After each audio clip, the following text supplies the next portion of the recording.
بسم اللہ الرحمن الرحیم۔ السلام علیکم ورحمۃ اللہ وبرکاتہ۔ امام بخاری ریسرچ اکیڈمی سے شائع ہونے والے ہفت روزہ میگزین الجمعہ 20 رمضان المبارک 1443 ہجری مطابق 22 اپریل 2022 کے مضامین کی ریکارڈنگ پیش خدمت ہے۔ الحمدللہ رب العالمین وبہ نستعین، اما بعد۔ اعتکاف اور اس کی فضیلت۔ محمد فرید حبیب ندوی، محمد خالد ضیاء صدیقی ندوی۔ اعتکاف نام ہے اللہ کی چوکھٹ پر پڑ جانے اور اس کی رحمت کے دامن سے چمٹ جانے کا۔ یہ عبادت اس لیے رکھی گئی ہے کہ اللہ تعالیٰ کے وہ بندے جو اس سے محبت کرتے ہیں اس کی چوکھٹ پر جا کے پڑ جائیں، کچھ دنوں کے لیے وہ سب سے کٹ کر، سب سے الگ ہو کر بس اللہ کے ہو کر رہیں۔ سرکار دو عالم محمد الرسول اللہ صلی اللہ تعالی علیہ وسلم ہر سال رمضان المبارک میں اعتکاف فرماتے تھے۔ ایک حدیث میں رسول اکرم صلی اللہ علیہ وسلم نے اعتکاف کرنے والوں کی فضیلت بیان کرتے ہوئے فرمایا کہ اعتکاف کرنے والا گناہوں سے بچا رہتا ہے، اور اعتکاف سے باہر جو نیکیاں وہ کرتا تھا اعتکاف کے دوران بھی وہ نیکیاں اس کے لیے لکھی جائیں گی۔ ابن ماجہ حدیث نمبر 1781۔ اس حدیث سے اعتکاف کے دو فائدے معلوم ہوئے۔ نمبر 1 کہ اعتکاف کرنے والا جتنے دن اعتکاف کرے گا اتنے دن گناہوں سے بچا رہے گا۔ نمبر 2 اعتکاف کرنے والا جو نیکیاں باہر کرتا تھا، جیسے کسی بیمار کی عیادت کرنا، جنازے میں شریک ہونا، محتاجوں کی مدد کرنا وغیرہ، اعتکاف کی حالت میں یہ نیکیاں اگرچہ وہ نہیں کر سکتا، لیکن اللہ کی شان کریمی سے ان نیکیوں کا ثواب بھی اس کے نام اعمال میں لکھا جاتا ہے۔ رمضان کے آخری 10 دنوں کا اعتکاف سنت مؤکدہ علی الکفایہ ہے۔ اگر محلے سے کوئی ایک شخص بھی کر لے تو پورے محلے کی طرف سے سنت ادا ہو جائے گی، اور اگر ایک بھی نہ کرے تو سب کے سب گنہگار ہوں گے۔ شب قدر اور اس کی فضیلت۔ اور رمضان المبارک کے آخری 10 دن نہایت ہی قیمتی اور خیر و برکت کے ہیں۔ ان 10 دنوں کے اندر اللہ پاک نے ایک ایسی رات رکھی ہے جس میں عبادت کا ثواب 1000 مہینوں سے بڑھ کر ہے۔ اس عظمت والی رات کو شب قدر کہا جاتا ہے۔ اللہ کے رسول صلی اللہ تعالی علیہ وسلم نے ارشاد فرمایا، جو شخص ایمان اور اخلاص کے ساتھ شب قدر میں عبادت کرے اس کے اگلے اور پچھلے گناہ معاف کر دیے جاتے ہیں۔ بخاری 1901۔ شب قدر کے سلسلے میں قرآن پاک میں 5 باتیں بتائی گئی ہیں۔ نمبر 1 قرآن مجید لوح محفوظ سے نیچے والے آسمان پر ایک ساتھ شب قدر میں اتارا گیا۔ نمبر 2 شب قدر 1000 مہینوں سے بہتر ہے۔ 1000 مہینوں سے بہتر ہونے کا مطلب یہ ہے کہ اس رات میں عبادت کرنا 1000 مہینوں کی عبادت سے بڑھ کر ہے۔ نمبر 3 اس رات کے احترام میں خصوصی طور پر فرشتے اترتے ہیں، جن میں حضرت جبرائیل علیہ السلام بھی ہوتے ہیں۔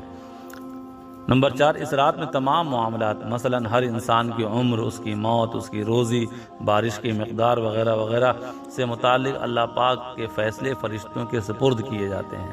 نمبر 5 یہ پوری کی پوری رات اپنے اندر خیر و سلامتی رکھتی ہے، یعنی آدمی اس رات کے جس لمحے میں بھی عبادت کرے انشاءاللہ اس رات کی فضیلت کو پالے گا۔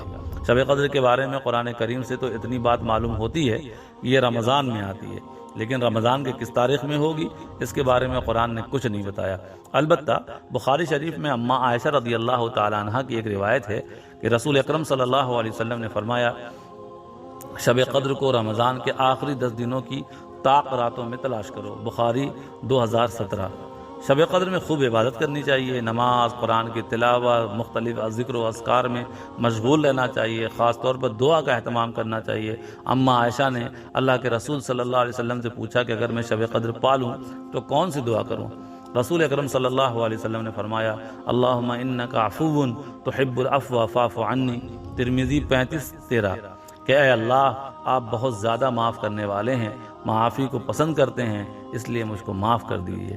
ہم سب کو چاہیے کہ اس رات کو پانے کی کوشش کریں، خوب عبادت کریں، مغرب، عشاء، فجر کی نماز جماعت سے پڑھنے کا اہتمام کریں، اپنے مالک سے رو رو کر اپنے لیے اور پوری امت کے لیے دعا مانگے، گناہوں سے اپنے آپ کو پورے طور پر بچانے کی کوشش کریں۔ اس مبارک رات کو گھومنے پھرنے، بیہودہ کاموں میں برباد نہ کریں۔ اللہ تعالی ہم سب کو اپنی مرضی والی زندگی گزارنے کی توفیق عطا فرمائے، آمین۔ صدقہ فطر کے متعلق چند ضروری مسائل۔ صدقہ فطر ہر اس مسلمان پر واجب ہے جس کے پاس نصاب کے برابر مال ہو۔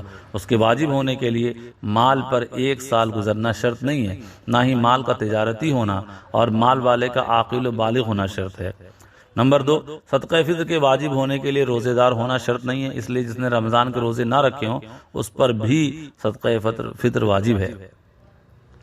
نمبر 3، صدقہ فطر انہی لوگوں کو دیا جا سکتا ہے جنہیں زکوٰۃ دی جا سکتی ہے۔ مستحب تو یہ ہے کہ عید الفطر کے دن عید کی نماز کے جانے سے پہلے ہی صدقہ فطر ادا کر دیا جائے، لیکن اگر کوئی رمضان میں ادا کر دیتا ہے تو یہ بھی درست ہے۔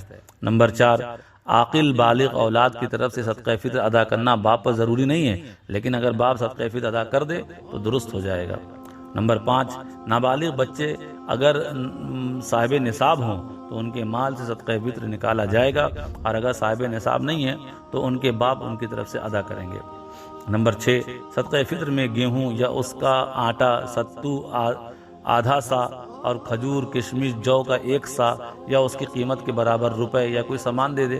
آج کل کے حساب سے 1 سا 3 کلو 180 گرام کے برابر ہے۔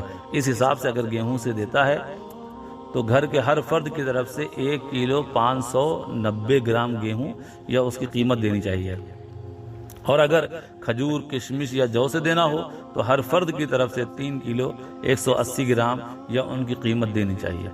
ایک اہم بات کہ ہر آدمی کو اپنی حیثیت کے مطابق صدقہ فطر ادا کرنا چاہیے۔ اگر اللہ نے روپے پیسے خوب دیے ہوں تو کشمش کے حساب سے صدقہ فطر ادا کرنا چاہیے تاکہ غریبوں کا بھلا ہو جائے۔ اگر اتنی حیثیت نہ ہو تو کھجور کے حساب سے، اگر اتنی بھی حیثیت نہ ہو تو 3 کلو 180 گرام جو کے حساب سے، اگر یہ بھی آسان نہ ہو تو 1 کلو 590 گرام گیہوں کے حساب سے تو ادا کرنا ہی چاہیے۔ من جانب امام بخاری ریسرچ اکیڈمی۔ السلام علیکم ورحمۃ اللہ وبرکاتہ۔